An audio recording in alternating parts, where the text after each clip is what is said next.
আজকে আমি বানাবো চিকেনের আলু দিয়ে পাতলা ঝোল। এটা খেতে খুব সুস্বাদু, খুব দারুণ। জন্যে প্রথমে চিকেনটাকে হলুদ মাখিয়ে, তারপর একটু পাতিলেবুর রস মাখিয়ে তা কিছুক্ষণের জন্য ম্যারিনেট করতে দিতে হবে।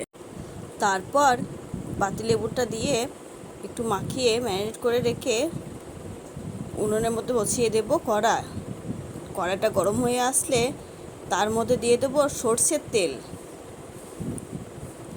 এরপর মাংসটা ম্যারিনেট করে ঢাকা দিয়ে রাখবো। তার তেলটা গরম হয়ে আসলে এর মধ্যে দিয়ে দেব আলুগুলো, একটু লাল লাল করে ভেজে নিতে হবে।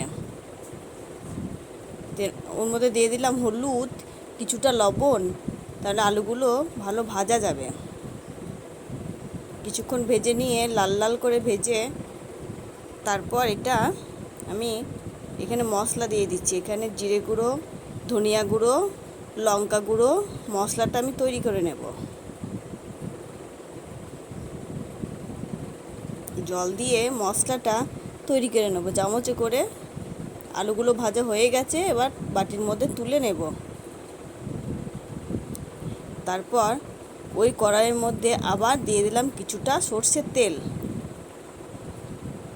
তারপর দিয়ে দিলাম দুটো তেজপাতা, একটা শুকনো লঙ্কা, গোটা জিরে, আর তার মধ্যে দিয়ে দিলাম পেঁয়াজটা লাল করে ভেজে নেব।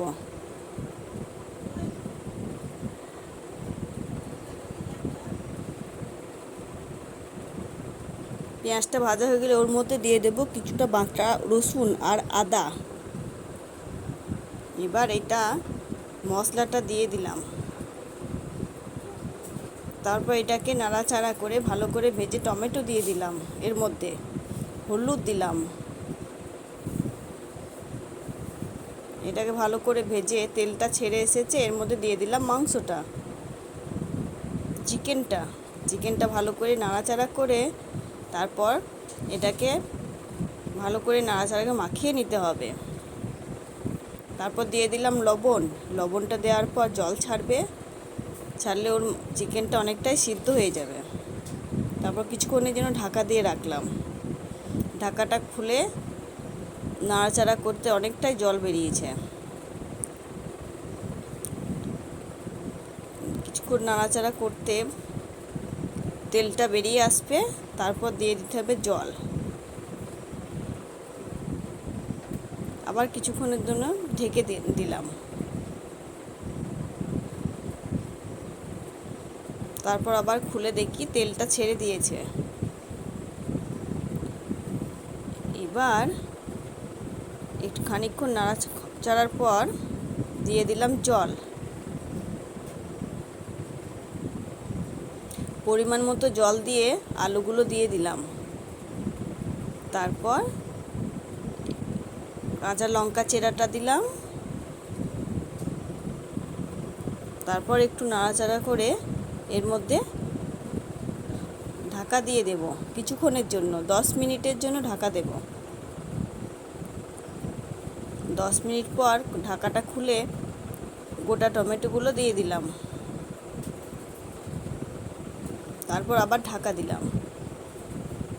তারপর ঢাকাটা খুলে মাংসটা হয়ে এসেছে, এবার ওর মধ্যে দিয়ে দিলাম গরম মশলা। তারপর আবারও খানিকক্ষণের জন্য ঢাকা দিয়ে রাখলাম, গ্যাসটা অফ। তারপর ঢাকাটা খুলে রেডি আমাদের চিকেন। গরম গরম চিকেন, গরম গরম ভাত, দারুণ লাগবে খেতে। একটা থালা নিয়ে গরম ভাত, তার সঙ্গে আলু দিয়ে চিকেন পাতলা ঝোলে দারুণ খেতে লাগবে। আপনারা খেয়ে দেখুন। আমার মেয়ে তো খেয়ে বলছে দারুণ। তারপর ঝোলটা দিয়ে ভাতটা মেখে খেয়ে দেখুন।